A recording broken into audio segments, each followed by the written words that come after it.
ഈശോമിശിഹായ്ക്ക് സ്തുതിയായിരിക്കട്ടെ. നമുക്കൊരു നിമിഷം പ്രാർത്ഥിക്കാം. പരിശുദ്ധ അമ്മേ ദൈവമാതാവേ, നിൻ്റെ സാന്നിധ്യം ഞങ്ങളോടുകൂടെ ആയിരിക്കാനായിട്ടുള്ള കൃപ നീ സ്വർഗത്തിൽ നിന്ന് നീ വാങ്ങിച്ചു തരണമേ. നീ എപ്പോഴും ഞങ്ങളോടുകൂടെ ആയിരിക്കണമേ. നന്മ നിറഞ്ഞ മറിയമേ സ്വസ്തി, കർത്താവ് നിന്നോടുകൂടെ, സ്ത്രീകളെ നീ അനുഗ്രഹിക്കപ്പെട്ടവളാകുന്നു, നിൻ്റെ ഉദരത്തിൻ ഫലമായി ഈശോ അനുഗ്രഹിക്കപ്പെട്ടവനാകുന്നു. പരിശുദ്ധ മറിയമേ തമ്പുരാൻ്റെ അമ്മേ, പാപികളായ ഞങ്ങൾക്ക് വേണ്ടി ഇപ്പോഴും ഞങ്ങളുടെ മരണസമയത്തും തമ്പുരാൻ്റെ അപേക്ഷിച്ചോളണമേ. ആമേൻ. ആദ്യമായിട്ട് മംഗളവാർത്ത തിരുനാളിൻ്റെ എല്ലാ മംഗളങ്ങളും നേരുന്നു. വചനം ഇങ്ങനെ പറയുന്നു. ലൂക്കായുടെ സുവിശേഷം 1-ാം അധ്യായം 26 മുതലുള്ള വാക്യങ്ങൾ യേശുവിൻ്റെ ജനനത്തെക്കുറിച്ചുള്ള അറിയിപ്പാണ്.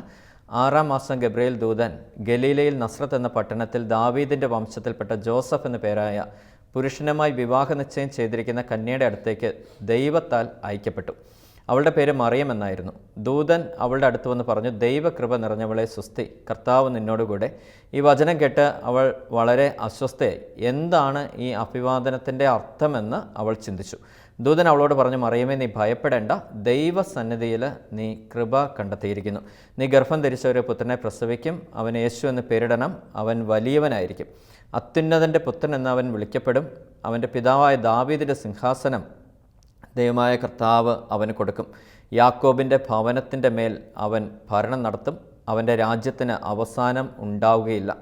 മറിയം ദൂതനോട് പറഞ്ഞു, ഇതെങ്ങനെ സംഭവിക്കും? ഞാൻ പുരുഷനെ അറിയുന്നില്ലല്ലോ. ദൂതൻ മറുപടി പറഞ്ഞു, പരിശുദ്ധാത്മാവ് നിൻ്റെ മേൽ വരും, അത്യുന്നതൻ്റെ ശക്തി നിൻ്റെ മേൽ ആവസിക്കും. ആകയാൽ ജനിക്കാൻ പോകുന്ന ശിശു പരിശുദ്ധൻ ദൈവപുത്രൻ എന്ന് വിളിക്കപ്പെടും. ഇതാ നിൻ്റെ ചാർച്ചക്കാരി വൃദ്ധയായ എലിസബത്തും ഒരു പുത്രനെ ഗർഭം ധരിച്ചിരിക്കുന്നു. വന്ധ്യയെന്ന് പറഞ്ഞിരുന്ന അവക്ക് ഇത് 6-ാം മാസമാണ്. ദൈവത്തിനൊന്നും അസാധ്യമല്ല. മറിയം പറഞ്ഞു, ഇതാ കർത്താവിൻ്റെ ദാസി, നിൻ്റെ വാക്ക് എന്നിൽ നിറവേറട്ടെ. അപ്പോൾ ദൂതൻ അവളുടെ മുന്നിൽ നിന്ന് മറഞ്ഞു. ഈ മംഗളവാർത്ത അറിയിക്കുന്ന ഈ വചനഭാഗം എനിക്ക് തോന്നുന്നു ഒരുപക്ഷെ ഒരു മിനിറ്റ് കൊണ്ട് വായിച്ച് തീർക്കുന്ന ഈ ഒരു വചനഭാഗം ശരിക്കും എനിക്ക് തോന്നുന്നില്ല ഒരു മിനിറ്റ് കൊണ്ട് തീർന്ന ഒരു കോൺവെർസേഷനായിട്ട് എനിക്ക് തോന്നുന്നില്ല. കാരണം ഇവിടെ കുറേ ക്യാരക്ടേഴ്സ് നമുക്ക് കാണാൻ സാധിക്കുന്നുണ്ട്. ഒന്ന് ഗബ്രിയേൽ ദൂതൻ, ദ മെസ്സഞ്ചർ ഓഫ് ഗോഡ്. 2 മറിയം, പരിശുദ്ധ അമ്മ. 3 ജോസഫിനെ കുറിച്ച് പ്രതിപാദിക്കുന്നു, എലിസബത്തിനെ കുറിച്ച് പ്രതിപാദിക്കുന്നു. ദൈവപിതാവ്, ദൈവത്താൽ അയക്കപ്പെട്ടവൻ, യേശുവിനെ കുറിച്ച് പ്രതിപാദിക്കുന്നു. പരിശുദ്ധാത്മാവിനെ കുറിച്ച് പ്രതിപാദിക്കുന്നു. എനിക്ക് തോന്നുന്നു ഒരു പരിശുദ്ധ ത്രിത്വത്തിൻ്റെ തന്നെ വലിയൊരു വെളിപ്പെടുത്തൽ ഇതിനകത്തുണ്ട്. ദൈവപിതാവിനാൽ അയക്കപ്പെടുന്നു, പുത്രൻ്റെ ജനനത്തിലേക്ക് നയിക്കപ്പെടുന്ന ഒരു മെസ്സേജ് അറിയിക്കാൻ വേണ്ടി അയക്കപ്പെടുന്നു. അത് വെളിവാക്കി കൊടുക്കുന്ന പരിശുദ്ധാത്മാവാണ്. ഒരു ത്രിത്വത്തിൻ്റെ ഒരു നിഗൂഢത പോലും അതിനുള്ളിൽ മറച്ചു വയ്ക്കപ്പെട്ടിരിക്കുന്നു. ശരിക്കും ഇത് നമ്മുടെ ജീവിതമായിട്ടൊന്ന് കമ്പയർ ചെയ്ത് നോക്കുമ്പോൾ, നമ്മുടെ ജീവിതമായിട്ടൊന്ന് സാമ്യപ്പെടുത്തി നോക്കുമ്പോൾ പരിശുദ്ധ അമ്മയുടെ ഒരുപാട് ക്യാരക്ടേഴ്സ് നമുക്ക് ഒപ്പിയെടുക്കാൻ സാധിക്കും. അത് നമ്മുടെ ജീവിതത്തിൽ പ്രാവർത്തികമാക്കേണ്ടത് അത്യന്താപേക്ഷിതമാണെന്ന് തോന്നുന്നു ഈ ഒരു കാലഘട്ടത്തിൽ. ഒന്നാമതായി നമ്മൾ കാണുന്നത് 6-ാം മാസം ഗബ്രിയേൽ ദൂതൻ ഗലീലയിൽ നസ്രത്ത് എന്ന പട്ടണത്തിൽ ദാവീദിൻ്റെ വംശത്തിൽപ്പെട്ട ജോസഫ് എന്ന പേരായ പുരുഷനുമായി വിവാഹ നിശ്ചയം ചെയ്തിരിക്കുന്ന കന്യകളുടെ അടുത്തേക്ക് ദൈവത്താൽ അയക്കപ്പെട്ടു. വചനം മുമ്പോട്ട് പോകുമ്പോൾ നമ്മൾ കാണുന്നുണ്ട്, ദൂതൻ ഇങ്ങനെ പറയുന്നുണ്ട്, മറിയമേ നീ ഭയപ്പെടേണ്ട, ദൈവസന്നിധിയിൽ നീ കൃപ കണ്ടെത്തിയിരിക്കുന്നു. അപ്പോൾ ദൈവസന്നിധിയിലിരുന്ന് പ്രാർത്ഥിച്ചിരുന്ന സമയത്താണ് ഈ ഗബ്രിയേൽ ദൂതൻ ദൈവത്താൽ മറിയത്തിൻ്റെ അടുത്തേക്ക് അയക്കപ്പെടുന്നത്. എന്ന് വെച്ചാൽ മറിയം വിവാഹ നിശ്ചയം ചെയ്തിരിക്കുന്ന സമയത്ത്, ഇപ്പം നമ്മുടെ ജീവിതത്തിൽ നമ്മുടെ ഞാൻ വിവാഹം കഴിച്ചൊരു വ്യക്തിയാണ്. നമ്മൾ കല്യാണത്തിന് ഫിക്സ് ചെയ്തിരിക്കുന്ന സമയം, അല്ലെങ്കിൽ നമുക്കൊരു ജോലി കിട്ടിയിരിക്കുന്ന സമയം, പഠിക്കാനായിട്ട് അഡ്മിഷൻ കാത്തിരിക്കുന്ന സമയം, അല്ലെങ്കിൽ ഏത് കോഴ്സ് എടുക്കണമെന്ന് ചിന്തിച്ചിരിക്കുന്ന സമയം, അല്ലെങ്കിൽ ഏതെങ്കിലും ഒരു രാജ്യത്തിലേക്ക് നമുക്കൊന്ന് മൈഗ്രേറ്റ് ചെയ്ത് പോകണം എന്നൊക്കെ ആലോചിച്ചിരിക്കുന്ന സമയം, ഇങ്ങനെയൊക്കെ വരുന്ന ഒരു നിർണായക ഘട്ടത്തിൽ നമ്മൾ ഈ മറിയത്തിൻ്റെ ഒരു സ്വഭാവം നമ്മളും ഒപ്പിയെടുക്കണം. ദൈവസന്നിധിയിലിരുന്ന് പ്രാർത്ഥിക്കേണ്ട ഒരു ഉത്തരവാദിത്വം നമുക്കുണ്ട്. കാരണം ഈ വിവാഹം നിശ്ചയം ചെയ്തിരുന്ന മറിയം ദൈവസന്നിധിയിലിരുന്ന് പ്രാർത്ഥിച്ചുകൊണ്ടിരുന്നു. അതിനുള്ളിലെ ഒരു ഹിതം എന്താണ്, എങ്ങനെയാണത് മുമ്പോട്ട് കൊണ്ടുപോകേണ്ടത്, എന്താ ദൈവം ആഗ്രഹിക്കുന്നത്, ഇതൊക്കെ പ്രാർത്ഥിച്ചുകൊണ്ടിരുന്ന സമയത്താണ് ദൂതൻ വന്ന് പറയുന്നത്, മറിയമേ നീ ദൈവകൃപ നിറഞ്ഞവളെ നിനക്ക് സ്വസ്തി, കർത്താവ് നിന്നോടുകൂടെ. ഇത് പറഞ്ഞു കഴിഞ്ഞപ്പോൾ മറിയം ഭയങ്കര അസ്വസ്ഥയായെന്നാണ് പറയുന്നത്. അസ്വസ്ഥയായിട്ട് ചോദിച്ചു, ഇതിൻ്റെ അഭിവാദനത്തിൻ്റെ അർത്ഥമെന്ത്? ഇപ്പം നമ്മളും ഇങ്ങനെ പ്രാർത്ഥിച്ചിരിക്കുന്ന സമയത്ത് ഒരു ധ്യാനത്തിനൊക്കെ കൂടുമ്പോൾ അല്ലെങ്കിൽ എവിടെയെങ്കിലുമൊക്കെ ആരാധന ചാപ്പലിലൊക്കെ ഇരുന്ന് പ്രാർത്ഥിക്കുമ്പോൾ ഒരു സ്പിരിച്വൽ ഡയറക്ടറിനെ നമ്മളൊക്കെ കാണാൻ പോകുമ്പോൾ നമ്മളോട് ഇതുപോലെ ഒരുപാട് മെസ്സേജുകൾ പറയാറുണ്ട്. മെസ്സേജുകളൊക്കെ പറയുമ്പോഴത്തേക്ക് ഒരുപക്ഷെ നമ്മുടെ ഉള്ളിലൊക്കെ ഭയങ്കര ഒരു ഭൗതിക തലത്തിൽ മാത്രം നമ്മളതിനെ വ്യാഖ്യാനിച്ച് ഇതിനെ വലിയൊരു ആനന്ദത്തിൻ്റെ സന്തോഷത്തിൻ്റെ ഒരു മൊമെൻ്റായിട്ടൊക്കെ നമ്മൾ എടുക്കാറുണ്ട്. പക്ഷേ ഇവിടെ മറിയം ഭയങ്കരമായിട്ട് അസ്വസ്ഥപ്പെടുകയാണ്. കാരണം മറിയത്തോടൊന്ന് പറയുകയാണ്, ദൈവകൃപ നിറഞ്ഞവളെ നിനക്ക് സ്വസ്തി. ഇപ്പം എന്നോടൊരാൾ പറയുകയാണ്, ജോർജെ നീ ഒത്തിരി കൃപ നിറഞ്ഞവനാണ് എന്ന് പറയുമ്പോഴത്തേക്ക് നമ്മൾ 2 അടി പൊങ്ങും. പലപ്പോഴും ഇങ്ങനെ ചിലപ്പോഴൊക്കെ കേൾക്കുമ്പോഴത്തേക്ക് എൻ്റെ വൈഫൊക്കെ എന്നെ കളിയാക്കാറുണ്ട്, മുകളിൽ ഫാനിൽ തലയിടിക്കുമെന്ന് പറയും. കാരണം നമ്മൾ അപ്പോഴത്തേക്ക് 2 അടി പൊങ്ങും. പക്ഷേ മറിയം ഭയങ്കരമായിട്ട് അസ്വസ്ഥപ്പെട്ടുന്ന വചനം പറയുന്നത്. അസ്വസ്ഥപ്പെടാനൊരു കാരണമുണ്ട്. കാരണം ഒരു കൃപ നിറഞ്ഞവൾ അല്ലെങ്കിൽ ഒരു കൃപ നമുക്ക് ദൈവം തരുന്നു എന്ന് പറയുമ്പോഴത്തേക്ക് ആ കൃപയെ നമുക്ക് ഒരു ഗ്രേറ്റസ്റ്റ് റെസ്പോൺസിബിലിറ്റി ആയിട്ട് നമുക്ക് കണക്കാക്കാം. ഒരു വലിയൊരു ഉത്തരവാദിത്വം നമ്മളെ ഏൽപ്പിക്കാൻ പോകുന്നു. എന്താണാവോ ആ ഉത്തരവാദിത്വം? എന്താണാവോ ഒരു ഉത്തരവാദിത്വം? ശരിക്കും കല്യാണം കഴിക്കാനായിട്ട് ഒരുങ്ങി പ്രാർത്ഥിച്ചുകൊണ്ടിരിക്കുന്ന ഒരു യുവതിയുടെ അടുത്ത് ഒരു ഗബ്രിയേൽ ദൂതൻ വന്ന് പറയാണ്, ദൈവകൃപ നിറഞ്ഞവളെ നിനക്ക് സ്വസ്തി. അപ്പോൾ എന്താണ് ആ കൃപ? എന്താണ് ആ ഉത്തരവാദിത്വം? അതിനെക്കുറിച്ചുള്ള ഒരു ആകുലത, ഒരു റെസ്പോൺസിബിലിറ്റി. അതെങ്ങനെ ഞാൻ ചെയ്യും? അതെനിക്ക് ചെയ്യാൻ പറ്റുമോ? അല്ലെങ്കിൽ അത് ഏത് മെത്തഡോളജി അതിനെ നമ്മൾ അപ്ലൈ ചെയ്യേണ്ടത്? അതിനെക്കുറിച്ചായിരിക്കാം ഒരുപക്ഷെ മറിയം ഒത്തിരി അസ്വസ്ഥപ്പെട്ടത്. ഉടനെ പറയുന്നുണ്ട്, ദൂതൻ പറയുന്നുണ്ട്, ദൈവസന്നിധിയിലാണ് നീ ഇത് കണ്ടെത്തിയിരിക്കുന്നത്. കാരണം ഇത് നമ്മളിപ്പോൾ സീറോ മലബാർ സഭയുടെ ഈ കുർബാന ക്രമത്തിൽ ഉദ്ദാനഗീതത്തിന് മുമ്പൊക്കെ നമ്മൾ പ്രാർത്ഥിക്കുന്നുണ്ട്, സകല നന്മകളും സൗഭാഗ്യങ്ങളും നിറഞ്ഞ് മകുടം ചൂടിയിരിക്കുന്ന സഭ. കാരണം ഈ സഭയിലാണ് ഈ അനുഗ്രഹങ്ങൾ, കൃപകളെല്ലാം ദൈവം ഇങ്ങനെ മൂടി വച്ചിരിക്കുന്നത്. വയലിലെ നിധി എന്നൊക്കെ പറയുന്നുണ്ട്. അത് കണ്ടെത്തുന്നവൻ ഭാഗ്യവാൻ എന്നാണ് പറയുന്നത്. ഇപ്പോൾ ഈ നിധി കണ്ടെത്തി എന്നിരിക്കട്ടെ, ഈ നിധിയെ നമ്മൾ എന്താ ചെയ്യാൻ പോണത്? അത് വലിയൊരു ചോദ്യമാണ്. നമ്മൾ വയലിൽ ഭയങ്കരമായിട്ട് തുറന്ന് അകത്ത് കയറിയിട്ട് വലിയൊരു നിധിയൊക്കെ കണ്ടെത്തി, ഒരു ട്രഷർ നമ്മളിങ്ങനെ കണ്ടെത്തുന്നു. എന്നിട്ട് ആ സാധനം കണ്ടെത്തി കഴിഞ്ഞിട്ട് അടുത്ത സ്റ്റെപ്പ് എന്താണ്? ഇത് നമ്മുടെ കയ്യിൽ കിട്ടിയിട്ട് കാര്യമില്ലല്ലോ. ഇതിനെ നമ്മൾ എങ്ങനെ ഉപയോഗിക്കണം? ഇത് എന്തിനു വേണ്ടിയാണ് ഉപയോഗിക്കപ്പെടേണ്ടത് അല്ലേ? ഒരു ഫോർ എക്സാമ്പിൾ പറയുകയാണെങ്കിൽ ഒരു 10 ലക്ഷം രൂപ അല്ലെങ്കിൽ ഒരു 10 കോടി രൂപ നമ്മുടെ കയ്യിലോട്ട് കിട്ടിക്കഴിഞ്ഞാൽ ഇത് എങ്ങനെ നമ്മൾ യൂട്ടിലൈസ് ചെയ്യണം? എന്തിനു വേണ്ടി യൂട്ടിലൈസ് ചെയ്യണം? അതൊരു ഫാക്റ്റാണ്. ഇനി ഈ 10 കോടി രൂപ അല്ല വലിയ കാര്യം, ഇതിനെ ഉപയോഗിക്കേണ്ട രീതിയാണ്, അല്ലെ എന്തിനു വേണ്ടി ഉപയോഗിക്കണം, അവിടെയാണ്.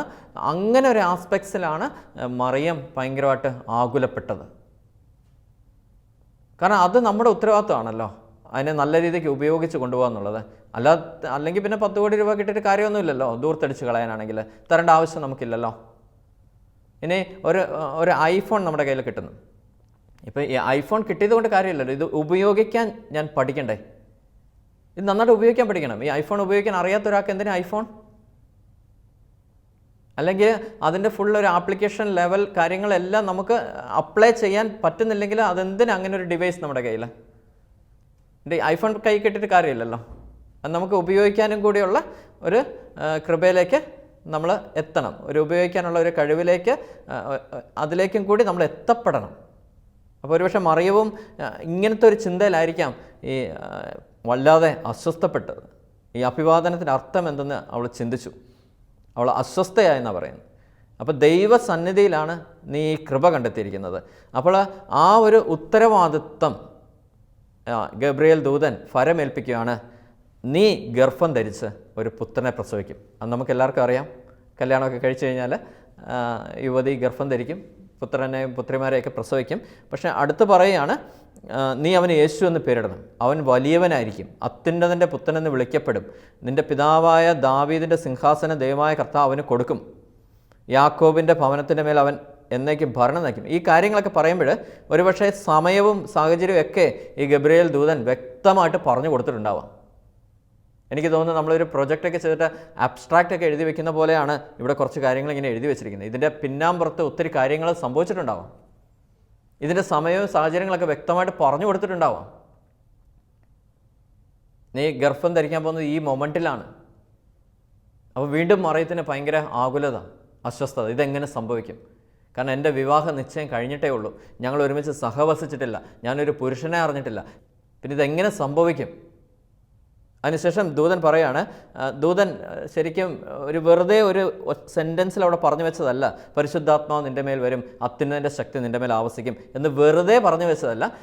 ഈ നമുക്കൊരു ദൈവം ഒരു കൃപ തന്നിട്ടുണ്ടെങ്കിൽ, ഇപ്പോൾ വിവാഹം കഴിക്കാനാണെങ്കിലും, ജോലി ചെയ്യാനാണെങ്കിലും, ആകാനാണെങ്കിലും, സിസ്റ്റർ ആവാനാണെങ്കിലും, എന്ത് തന്നെ ആയിക്കൊള്ളട്ടെ, എന്ത് പ്രൊഫഷൻ തിരഞ്ഞെടുക്കാനായിക്കൊള്ളട്ടെ, എവിടെയെങ്കിലും പോയി നമ്മളൊരു പുതിയ ബിസിനസ് സംരംഭം തുടങ്ങാൻ ഇനിഷ്യേഷൻ എടുക്കുന്ന സമയം ആയിക്കൊള്ളട്ടെ, അല്ലെങ്കിൽ ഒരു സ്ഥാപനം നമ്മളൊന്ന് ഫൗണ്ടേഷൻ ഇടുന്ന സമയം ആയിക്കൊള്ളട്ടെ, ഒരു വീട് വയ്ക്കാൻ തുടങ്ങുന്ന സമയം ആയിക്കൊള്ളട്ടെ, വാട്ട് എവർ ഇറ്റ് ഈസ്, എന്തിനു വേണ്ടി നമുക്ക് ആ കൃപ ദൈവം തരുന്നോ അത് എങ്ങനെ ചെയ്യണം, അതിലേക്ക് എങ്ങനെ എത്തിപ്പെടാം എന്ന് ഉള്ള ഒരു ക്ലാരിറ്റി നമുക്ക് തരുന്നത് പരിശുദ്ധാത്മാവാണ്. അപ്പം ഇവിടെ പരിശുദ്ധ അമ്മയോട് പറയുന്നുണ്ട്, പരിശുദ്ധാത്മാവ് നിൻ്റെ മേൽ വരും, അത്യുന്നതൻ്റെ ശക്തി നിൻ്റെ മേൽ ആവസിക്കും. അത് ഒറ്റ സെൻറ്റൻസ് കൊണ്ട് പറഞ്ഞ് തീർത്തതല്ല, ഈ പരിശുദ്ധാത്മാവിനെക്കുറിച്ച് വ്യക്തമായിട്ട് ഗബ്രിയേൽ ദൂതൻ പറഞ്ഞു കൊടുത്തിട്ടുണ്ടാവും. പരിശുദ്ധാത്മാവ് ഇതാണ്, ഇങ്ങനെയാണ് അവൻ പ്രവർത്തിക്കുന്നത്, ഇങ്ങനെയൊക്കെയാണ് അവൻ കാര്യങ്ങൾ ചെയ്യുന്നത്, ഇങ്ങനെയൊക്കെയാണ് അവൻ നമ്മുടെ കൂടെ ആയിരിക്കുന്നത്, ഇന്ന കാര്യങ്ങളാണ് നമ്മളെ മോട്ടിവേറ്റ് ചെയ്യുന്നത് എന്നുള്ള കാര്യങ്ങൾ, അത്യുന്നതൻ്റെ ശക്തി, ദൈവിക ജ്ഞാനം എന്നൊക്കെ നമുക്ക് വിവർത്തനം ചെയ്തെടുക്കാം അതിനെ. അപ്പം ആ ദൈവിക ജ്ഞാനത്തെക്കുറിച്ച്, ആ ഒരു കാറ്റഗറൈസേഷനെക്കുറിച്ച്, കംപ്ലീറ്റ് നന്മ തിന്മകളെക്കുറിച്ച് എല്ലാം ആ ഗബ്രിയേൽ ദൂതൻ അവിടെ എക്സാക്റ്റ് പറഞ്ഞു കൊടുത്തിട്ടുണ്ടാവും. അതിനുശേഷം വീണ്ടും പറയുന്നുണ്ട്, ആകയാൽ ജനിക്കാൻ പോകുന്ന ശിശു ദൈവപുത്രൻ, പരിശുദ്ധൻ എന്നൊക്കെ വിളിക്കപ്പെടും. എന്നിട്ട് അത് പറഞ്ഞു കൊടുക്കുക മാത്രമല്ല, അതിനൊത്ത ഒരു കേസ് സ്റ്റഡി അവിടെ എടുത്ത് കാണിക്കുകയാണ്. കാരണം അതിനൊത്തൊരു കേസ് സ്റ്റഡി, നിൻ്റെ ചാർച്ചക്കാരിയായ വൃദ്ധയായ എലിസബത്ത് ഒരു പുത്രനെ ഗർഭം ധരിച്ചിരിക്കുന്നു. ഇമ്പോസിബിളായ ഒരു കാര്യം ദൈവത്തിന് പോസിബിളാണെന്നുള്ള ഒരു exact real time case study എടുത്ത് കാണിച്ച് കൊടുക്കുന്നു. അതിനുശേഷം പറയുകയാണ്, ദൈവത്തിന് ഒന്നും അസാധ്യമല്ല. ഇത്രയും കഴിഞ്ഞപ്പോഴാണ് മറിയം ഇതിന് സമ്മതം മൂളുന്നത്. ഒരുപക്ഷെ നമുക്കും ഇതിനകത്തെ ഓരോരുത്തരുടെ റോളിൽ നമ്മളെയും ദൈവം പല നിയോഗങ്ങൾ നമ്മളെ ഏൽപ്പിച്ചിട്ടുണ്ട്. പ്രത്യേകിച്ച് ഈ ഗബ്രിയേൽ ദൂതൻ്റെ ഒരു റോള് നമുക്ക് ദൈവം നൽകിയിട്ടുണ്ട്. ഇപ്പം ശുശ്രൂഷയിൽ വ്യാപരിക്കുന്നവർ, വചനം പങ്കുവെക്കുന്നവർ, കൗൺസിലിംഗ് ശുശ്രൂഷ നടത്തുന്നവർ, ആത്മീയ ഉപദേശങ്ങൾ കൊടുക്കുന്നവർ, അല്ലെങ്കിൽ ഒരു ട്രെയിനിങ് എടുക്കുന്നവർ, ഒരു സ്ഥാപനത്തിൽ ഒരു മോട്ടിവേറ്റീവ് ട്രെയിനിങ് സംതിങ് എടുക്കുന്നവർ, ഒരു കാര്യം പഠിപ്പിച്ചു കൊടുക്കുന്നവർ, ഇവർക്കൊക്കെ ഈ ഒരു ഗബ്രിയേൽ ദൂതൻ ചെയ്ത പോലെ തന്നെ കാര്യങ്ങൾ ചെയ്യാനായിട്ടുള്ള ഒരു മാതൃക ദൈവം നമുക്ക് മുമ്പിൽ ഗബ്രിയേലെ നിർത്തി കാണിച്ചു തരികയാണ്. കാരണം വെറുതെ ചെന്ന് ഒരു കാര്യം പറഞ്ഞിട്ട് പോലും അല്ല ചെയ്യുന്നത്, അല്ലെങ്കിൽ ഒരു മനുഷ്യനോട് വെറുതെ ഇന്ന പോലെയാണ് സംഭവങ്ങൾ, ഇന്ന പോലെ നീ ചെയ്യണം എന്ന് പറഞ്ഞിട്ട് പോലും അല്ല ചെയ്യുന്നത്. അതിൻ്റെ ഒരു ആസ്പെക്ട്സ്, അതിൻ്റെ ഭവിഷ്യത്തുകൾ, അതിൻ്റെ ഗുണങ്ങൾ, ദോഷങ്ങൾ, അതിൻ്റെ ഏത് വഴിക്ക് അതിന് നമുക്ക് ഹാൻഡിൽ ചെയ്യാം, എല്ലാ കാര്യങ്ങളും വ്യക്തമായി പറഞ്ഞു കൊടുക്കുകയാണ്. ഇപ്പം എനിക്കൊക്കെ ദൈവം അനുഗ്രഹിച്ച അങ്ങനെ ഒരുപാട് മെസ്സഞ്ചേഴ്സിനെ ദൈവം എൻ്റെ ജീവിതത്തിലേക്കൊക്കെ അയച്ചിട്ടുണ്ട്. ഞാനൊക്കെ കല്യാണം കഴിക്കുന്നതിൻ്റെ തലേദിവസം പോലും ഒരു അങ്കിൾ എന്നോട് പറഞ്ഞൊരു കാര്യമുണ്ട്, മോനെ നിനക്ക് ടെൻഷൻ ഉണ്ടോടാന്ന് ചോദിച്ചു. കല്യാണത്തിൻ്റെ തലേദിവസമല്ലേ, ഒരു പോള നമ്മൾ കണ്ണടച്ചിട്ടുണ്ടാവില്ല. കല്യാണം കഴിച്ചവർക്ക് അത് നന്നായിട്ട് അറിയാം. അതിന് പിന്നെ നമുക്ക് ഉറക്കമൊന്നുമില്ല, അത് വേറെ കാര്യം. എസ്പെഷ്യലി ആ ഒരു സെക്കൻഡ് ലാസ്റ്റ് അല്ലേ, കല്യാണത്തിൻ്റെ ജസ്റ്റ് മുമ്പത്തെ രാത്രി നമ്മൾ ഒരു പോള ഉറങ്ങത്തില്ല. ഇനി വൈകിട്ട് ആൻറ്റിമാരൊക്കെ വന്ന് കെട്ടാൻ പഠിപ്പിക്കുന്നു, വാഴക്കിട്ട്, പിന്നെ വെട്ടാൻ പഠിപ്പിക്കുന്നു, വെട്ടുന്നു. പിന്നെ നമ്മുടെയൊക്കെ ചിന്ത ഇതാണ്, ഞാൻ കെട്ടുമ്പോൾ ആൺകെട്ടാവുമോ പെൺകെട്ടാവുമോ, ഈ ചിന്തയിലൊക്കെ ഇരുന്ന് സമയം ഇങ്ങനെ മുമ്പോട്ട് പോയിക്കൊണ്ടിരുന്നപ്പോൾ ഒരു 10-10 ആയപ്പോൾ ഒരു അങ്കിളിനെ വിളിച്ചിട്ട് പറഞ്ഞു, മോനെ ഞാൻ ഒരു ഇമ്പോർട്ടൻ്റ് കാര്യം പറയാൻ വിളിച്ചതാ, നീ നാളെ മുതൽ ഒരു ആണല്ല. അപ്പോൾ ഞാൻ ഞെട്ടിപ്പോയി. ഞാൻ അങ്കിളിനോട് ചോദിച്ചു, കല്യാണം കഴിക്കാൻ പോകുന്ന ചെറുക്കനോട് പറയാൻ പറ്റിയ കാര്യമാണ് ഇപ്പം പറയുന്നത്, നിങ്ങൾക്ക് വേറൊന്നും പറയാനില്ലെന്ന് ചോദിച്ചു. അപ്പോൾ ആ അങ്കിൾ പറഞ്ഞ കാര്യമുണ്ട്, നാളെ തൊട്ട് നീ വെറും ഒരാണല്ല, നീ ഒരു പുരുഷനാണ്. കാരണം കല്യാണം കഴിക്കുന്നതോടുകൂടി റോള് മാറുകയാണ്, ആറ്റിറ്റ്യൂഡ് മാറുകയാണ്, ചിന്താഗതി മാറുകയാണ്, ഒരു ആണിൽ നിന്ന് പുരുഷനിലേക്ക് ട്രാൻസ്ഫർ ചെയ്യുകയാണ്. നമ്മുടെ മെൻറ്റാലിറ്റി എൻറ്റയർലി ചേഞ്ച് ചെയ്യുകയാണ്. അതിനാണ് മാനസാന്തരം എന്നൊക്കെ പറയുന്നത്. എൻറ്റയർലി ചേഞ്ച് ചെയ്യുകയാണ്. ഇനി ഒരു കുഞ്ഞ് ജനിക്കുമ്പോൾ അപ്പനാകുമോ? പുരുഷനും മാറി അപ്പനാകുമോ? എനിക്കൊക്കെ 3 കുഞ്ഞ് ജനിച്ചു കഴിഞ്ഞിട്ട് ഞാൻ അപ്പൻ ആരാണെന്നൊന്നും മനസ്സിലാക്കിയിരുന്നില്ല.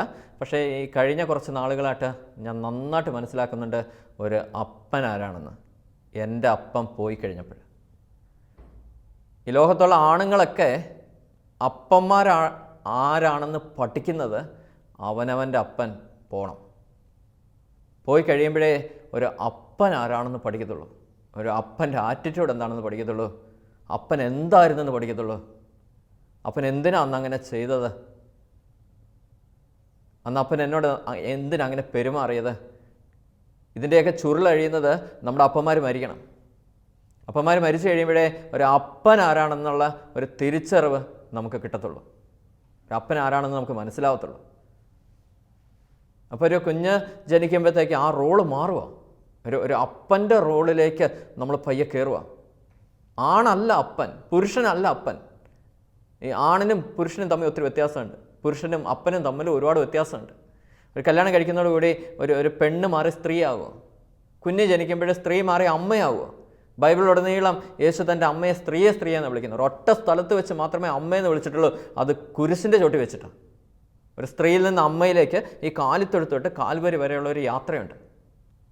അപ്പം ഇങ്ങനെ ഒരു ചേട്ടനെ വിട്ട് എനിക്ക് ദൈവം പറഞ്ഞു തരാൻ കാരണം ഈ വിവാഹം നടക്കുന്നതിന് മുമ്പ് തൊട്ട് തന്നെ ഈ കല്യാണത്തിന് വേണ്ടി ഇങ്ങനെ കർത്താവിൻ്റെ സന്നിധിയിലിരുന്ന് പ്രാർത്ഥിച്ചിരുന്നു. ഒത്തിരി വിവാഹ ജീവിതത്തിന് വേണ്ടി ഒരുങ്ങിയിരുന്നു ഒരുപാട്. കാരണം നിസ്സാര കാര്യമൊന്നും അല്ലല്ലോ കല്യാണം കഴിച്ച് ജീവിക്കുക എന്നൊക്കെ പറയുന്നത്. ഒരു കുഞ്ഞുങ്ങളെ ജനിച്ച് അവരെ വളർത്തിയെടുക്കുക എന്നൊക്കെ പറയുന്നത് നിസ്സാര കാര്യമൊന്നും അല്ല. അതിനുവേണ്ടി എന്തുമാത്രം ഒരുക്കങ്ങൾ നമുക്ക് ആവശ്യമായിരിക്കുന്നു. അങ്ങനെ ഒരുങ്ങിയതിൻ്റെ ഫലമായിട്ടാണ് അങ്ങനെ ഒരു മെസ്സഞ്ചറിനെ നമ്മുടെ ജീവിതത്തിലേക്ക് അയക്കുന്നത്. ഗബ്രിയേൽ ദൂതനെ മാതാവിൻ്റെ അടുത്തേക്ക് അയച്ചതുപോലെ ഈ ഒരു ചേട്ടനെ എൻ്റെ അടുത്തേക്ക് ദൈവം അയക്കുക. ഈ കല്യാണം കഴിക്കുന്നതിന് മുമ്പ് തന്നെ ഈ കാര്യങ്ങൾ പറഞ്ഞ് മനസ്സിലാക്കി തരാൻ. മോനെ, ഇതാണ്, this is the family life, അതിൻ്റെ ഡിഫിക്കൽട്ടീസ് ഇതാണ്. ഇങ്ങനൊരു ആറ്റിറ്റ്യൂഡിലൂടെ വേണം അതിനെ നമുക്ക് കൈകാര്യം ചെയ്യാനായിട്ട്. പിന്നെ കല്യാണം കഴിഞ്ഞ് മുമ്പോട്ട് പോയി കഴിഞ്ഞപ്പോൾ കുടുംബത്തിനകത്തെ പ്രശ്നങ്ങൾ, പ്രതിസന്ധികൾ ആഞ്ഞ് വീശാൻ തുടങ്ങും. അതെല്ലാവരുടെ ജീവിതത്തിലുള്ളതാണ്. എല്ലാവരും അത് ഫേസ് ചെയ്തേ പറ്റത്തുള്ളൂ. നമ്മൾ ആ പ്രശ്നം ഫേസ് ചെയ്യാതെ ഒരിക്കലും ആ പ്രശ്നത്തെ നമ്മൾ അഭിമുഖീകരിക്കാനായിട്ട് നമ്മൾ പഠിക്കത്തില്ല. Without a problem how we can learn the problem solving skill. അങ്ങനെ ഇരുന്ന സമയത്തും എൻ്റെ കമ്പനിയുടെ ഓണർ എൻ്റെ ഒരു ചേട്ടനാണത്. ആ മനുഷ്യനാണ് ഈ കുടുംബജീവിതത്തിനകത്തെ ഈ നൂലാമാലകളൊക്കെ പറഞ്ഞു തരുന്നത്. എടാ, ഇതിങ്ങനെയാണ് പ്രശ്നം, അതുകൊണ്ട് വൈഫിനെ ഇങ്ങനെ വേണം ഹാൻഡിൽ ചെയ്യാൻ, അപ്പനെ ഇങ്ങനെ വേണം ഹാൻഡിൽ ചെയ്യാൻ, അമ്മയെ ഇങ്ങനെ വേണം ഹാൻഡിൽ ചെയ്യാൻ, കുഞ്ഞുങ്ങളെ ഇങ്ങനെ ഹാൻഡിൽ ചെയ്യണം, ഇന്ന പ്രശ്നം വരുമ്പോൾ ഇന്ന തീരുമാനം എടുക്കണം, this is the application level, ഇന്ന പോലെ സംസാരിക്കാവുള്ളൂ, ഇന്നത് സംസാരിച്ചാൽ ഇന്നവർക്ക് ഫീൽ ചെയ്യും, ഇന്ന പോലെ സംസാരിച്ചാൽ ഇവർക്ക് ഫീൽ ചെയ്യും, ഇതിനെ രണ്ടിനെയും ഫീൽ ചെയ്യാത്ത രീതിയിലേക്ക് ഇങ്ങനെ കൊണ്ടുപോകണം. എന്നിട്ട് ആ പുള്ളി പറഞ്ഞ ഒരു സെൻറ്റൻസ് എൻ്റെ മനസ്സിൽ ഇപ്പോഴും ഇങ്ങനെ സ്ട്രൈക്ക് ചെയ്യുന്നുണ്ട്. അതായത് ഒരു കുടുംബജീവിതം നയിക്കുന്ന, കല്യാണം കഴിച്ച് ജീവിക്കുന്ന ഒരു ആണിൻ്റെ സക്സസ് എന്ന് പറയുന്നത് സ്വന്തം അമ്മയെയും സ്വന്തം ഭാര്യയും ഒരു വണ്ടിക്കകത്ത് ഒരുമിച്ച് കൊണ്ടുപോകാൻ പറ്റുവാണെങ്കിൽ ദാറ്റ് ഈസ് ദ സക്സസ്. എന്നാൽ മനുഷ്യൻ ചുമ്മാ തമാശയ്ക്ക് ഇങ്ങനെ പറഞ്ഞു പോയി, പക്ഷെ അത് വലിയ കാര്യമായിരുന്നു. കാരണം നമുക്ക് ഓരോ കാലഘട്ടങ്ങളിൽ നമ്മൾ ദൈവസന്നിധിയിലിരുന്ന് പ്രാർത്ഥിക്കാൻ തുടങ്ങുമ്പോൾ ഇതിനെ ആകുലപ്പെട്ടിട്ട് ഓടി നടന്നൊരു കാര്യമില്ലല്ലോ. എന്തു വന്നാലും ഈ പ്രശ്നത്തെ നമ്മൾ മറികടന്നേ പറ്റത്തുള്ളൂ.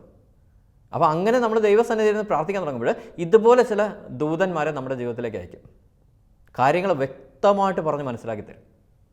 ഇനി നമ്മളെയും അങ്ങനെ ഒരു വലിയൊരു ദൗത്യം ഫലമേൽപ്പിച്ചിട്ടുണ്ട് ദൈവം.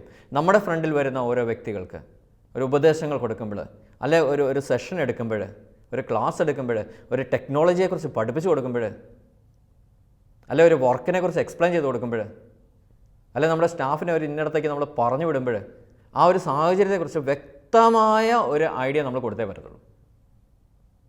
കൊടുത്തില്ലെങ്കിൽ അവർക്ക് ബ്ലാങ്ക് ആയിരിക്കും, ഒന്നും ചെയ്യത്തില്ല. ഞാനൊക്കെ എൻ്റെ ജീവിതത്തിൽ ഒത്തിരി ശ്രദ്ധിക്കാറുണ്ട്. ഒരു വർക്ക് ചെന്ന് ഫൈനൽ ചെയ്യുമ്പോൾ അവിടുത്തെ ഈച്ച് ആൻഡ് എവറിത്തിങ് വാച്ച് ചെയ്ത് അതിന് സർവേ എടുത്ത് ക്ലിയർ കട്ട് പിക്ചറാക്കി ഒരു നെറ്റ്വർക്ക് ഡയഗ്രാം ആക്കി ക്ലിയർ ആക്കി ഓരോ ഈച്ച് ആൻഡ് പൊസിഷനിൽ അതിൻ്റെ BOQ റെഡിയാക്കി എല്ലാ കാര്യങ്ങളും നമ്മുടെ ഒരു മേൽനോട്ടം ഉണ്ടാവും. കാരണം ഒരു വ്യക്തമായ ഒരു ഐഡിയ നമുക്ക് ഉണ്ടാവണം ഒരു കാര്യം ചെയ്യുന്നതിനെക്കുറിച്ച്. ഇനി നമ്മളൊരു പ്രോഗ്രാം എടുക്കുന്നു, അതിനെക്കുറിച്ച് വ്യക്തമായ ഒരു ധാരണ നമുക്കുണ്ടാവണം. അതെങ്ങനെയാണ്, ആരിലേക്കാണ് എത്തുന്നത്, എങ്ങോട്ടാണ് പോകുന്നത്, അതെങ്ങനെ ചെയ്യണം, ഏതാണ് അതിൻ്റെ മെത്തഡോളജി എന്നൊക്കെയുള്ള വ്യക്തമായ ഒരു ധാരണ നമുക്കുണ്ടാവണം. ഒരു ധ്യാനത്തിന് ശുശ്രൂഷയ്ക്ക് പോകുന്നു. ഞാനൊക്കെ ശ്രദ്ധിക്കുന്നൊരു കാര്യമുണ്ട്. ഇപ്പം ഈ ഒരു ടോക്ക് എടുത്തുകൊണ്ടിരിക്കുമ്പോൾ പോലും ഇതിനു വേണ്ടി ഒരുങ്ങി വരുന്ന സമയം തൊട്ട് എൻ്റെ സോഷ്യൽ മീഡിയ കംപ്ലീറ്റ് മ്യൂട്ടാണ്. ഒരൊറ്റ വാട്സപ്പ് ഇല്ല, ഫേസ്ബുക്ക് ഇല്ല, ഒന്നുമില്ല. ഇനി ഇത് കഴിയണം അതൊക്കെ ഓണാവണമെങ്കിൽ.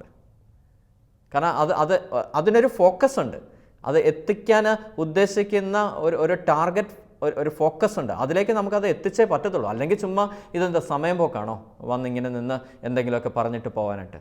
അല്ല, അതിന് ദൈവത്തിന് വ്യക്തമായ ഒരു പ്ലാനുണ്ട്, ഒരു പദ്ധതിയുണ്ട്. അതിൻ്റെ ഒരു പാർട്ടായിട്ടാണ് നമ്മളിവിടെ വന്ന് നിൽക്കുന്നത്. അപ്പോൾ അതിലേക്ക് ദൈവം പയ്യെ നമ്മളെ നയിച്ചുകൊണ്ടിരിക്കുക. അപ്പോൾ അങ്ങനെ ഒരു വ്യക്തമായൊരു ബോധ്യം, ധാരണ നമുക്കുണ്ടാവണം. അത് നമ്മുടെ മുമ്പിൽ വരുന്നവരെ നന്നായിട്ട് പറഞ്ഞ് മനസ്സിലാക്കി കൊടുക്കാനായിട്ട് നമുക്ക് പറ്റണം. ഇനി അടുത്തൊരു സംശയമാണ്, ഇതെങ്ങനെ സംഭവിക്കും? How it happen. ഇപ്പം നമ്മളെ ഒരു ഉത്തരവാദിത്തം ഏൽപ്പിക്കുമ്പോഴും നമ്മളും ദൈവത്തോട് ചോദിക്കേണ്ട ഒരു കാര്യമാണ്, എങ്ങനെയാണ് സംഭവിക്കുന്നത്? അതിന് നമ്മളെ സഹായിക്കുന്നത് പരിശുദ്ധാത്മാവാണ്.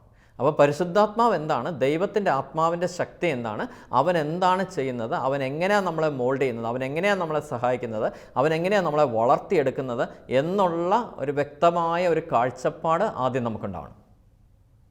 എന്നിട്ട് നമ്മുടെ കൂടെ നിൽക്കുന്നവരെ അതനുസരിച്ചൊന്ന് വളർത്തിയെടുക്കാനും നമ്മൾ തയ്യാറാവണം. നമ്മുടെ ജീവിത പങ്കാളി, കുഞ്ഞുങ്ങൾ, നമ്മുടെ കൂടെ ജോലി ചെയ്യുന്നവർ, മാതാപിതാക്കൾ, സഹോദരങ്ങൾ, ഇവരെയൊക്കെ ആ ഒരു ഇതിൽ നമുക്ക് വളർത്തിയെടുക്കാൻ പറ്റണം. ഇതിലൊന്നും നമ്മളിങ്ങനെ ഈ അതരങ്ങളൊന്നും അധികം യൂസ് ചെയ്യേണ്ട ആവശ്യമൊന്നുമില്ല. എല്ലാം ഇങ്ങോട്ട് വന്നോളും. കാരണം നമ്മൾ ഈ ഒരു ശക്തിയെ നന്നായിട്ട് തിരിച്ചറിഞ്ഞ് അതനുസരിച്ച് പയ്യെ പോയി കഴിയുമ്പോൾ, പരിശുദ്ധ അമ്മയുടെ വലിയൊരു സംഭവമാണ് അതരം എന്ന് പറയുന്ന സാധനം. അമ്മ അധികം യൂസ് ചെയ്യാറില്ല. വേണമെങ്കിൽ ഔസപിതാവിനോട് ചെന്ന് പറയായിരുന്നു, നീ ടെൻഷനൊന്നും അടിക്കണ്ട, ഇത് അവിഹിതമല്ല, ദിവ്യമാണെന്നൊക്കെ വേണമെങ്കിൽ ചെന്ന് പറയായിരുന്നു. പക്ഷേ അമ്മയൊന്നും മിണ്ടുന്നില്ല. പക്ഷേ കാലങ്ങൾ കഴിയുമ്പോൾ ഔസപിതാവിന് ആ ദൂതൻ തന്നെ ചെന്ന് പറഞ്ഞ് മനസ്സിലാക്കി കൊടുക്കുകയാണ്. ഇതുപോലെ കാലങ്ങൾ നമ്മൾ പയ്യെ മുമ്പോട്ട് പോകുമ്പോൾ ഇവരെല്ലാം ഇങ്ങോട്ട് വന്ന് നമ്മളോട് ചോദിക്കും, ഇതെന്താണ് അതിൻ്റെ സീക്രട്ട്, ഇങ്ങനെ വരുന്നതിൻ്റെ ഇതെന്താ, ഇതിൽ ഒളിപ്പിച്ച് വെച്ചിരിക്കുന്ന രഹസ്യം എന്താ, ഇങ്ങോട്ട് ചോദിക്കും. ആ രഹസ്യമാണ് പരിശുദ്ധാത്മാവ് അത്യുന്നതൻ്റെ ശക്തി എന്നൊക്കെ പറയുന്നത്. അത് പരിശുദ്ധ ത്രിത്വത്തിൻ്റെ മഹാശക്തി എന്നൊക്കെ പറയുന്നത്. സഭയിൽ ഒളിപ്പിച്ച് വെച്ചിരിക്കുന്ന നന്മകൾ, സൗഭാഗ്യങ്ങൾ എന്നൊക്കെ പറയുന്നത്. ആ സാധനം വാരി വെതറാനായിട്ട് നമുക്ക് പറ്റും. അങ്ങനെ നമുക്കൊരു ദൈവഹിതത്തിന് കീഴ്പ്പെട്ട് ജീവിക്കാനായിട്ടുള്ള ഒരു തീരുമാനത്തിലേക്ക് നമ്മൾ എത്തുവാണ്. അപ്പം മറിയത്തിൻ്റെ ജീവിതത്തിലൂടെ നമുക്ക് ഒന്നും കൂടി നോക്കാം. കാരണം മറിയം ഇതുപോലെ വിവാഹ നിശ്ചയം ചെയ്തിരിക്കുന്നു. മറിയം ഇരുന്ന് പ്രാർത്ഥിക്കുന്നു ദൈവത്തിന് മുമ്പിൽ. ആ വിവാഹ ജീവിതം ഒരു നോർമൽ ഫാമിലി ലൈഫ് പോകേണ്ട അടുത്ത് ദൈവം വലിയൊരു ഉത്തരവാദിത്വം കൂടെ കൊടുക്കുകയാണ്. ദൈവപുത്രൻ്റെ അമ്മയാവാനുള്ള ഉത്തരവാദിത്വം.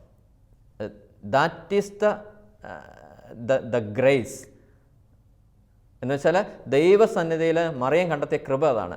ദൈവപുത്രൻ്റെ അമ്മയാവുക, ദൈവപുത്രനെ പാലൂട്ടി വളർത്തുക, അവനെ താലോലിച്ച് ഉറക്കുക, അവന് വേണ്ട കാര്യങ്ങൾ പറഞ്ഞു കൊടുക്കുക, അവന് വേണ്ട കാര്യങ്ങൾ ഊട്ടിക്കൊടുക്കുക, അവനെ വളർത്തിയെടുക്കുക, ദൈവം ആഗ്രഹിക്കുന്ന രീതിക്ക് അവനെ വളർത്തിയെടുക്കുക, ദൈവത്തിന് സമർപ്പിക്കുക. ദൈവപിതാവിന് അല്ലേ, ജോബൊക്കെ പറയുന്നില്ല, ദൈവം തന്നു ദൈവം എടുത്തു എന്ന് പറയുന്ന പോലെ ദൈവം കയ്യിലോട്ട് വെച്ച് തന്ന കുഞ്ഞിനെ അവസാനം കുരിശിൽ ആ കയ്യിൽ തന്നെ വെച്ച് ദൈവപിതാവിന് സമർപ്പിച്ച ഒരമ്മ. ഇനി അതിനെക്കുറിച്ച് വ്യക്തമായ കാഴ്ചപ്പാടുണ്ടായിരുന്ന ഒരമ്മ, വ്യക്തമായ കാഴ്ചപ്പാട്.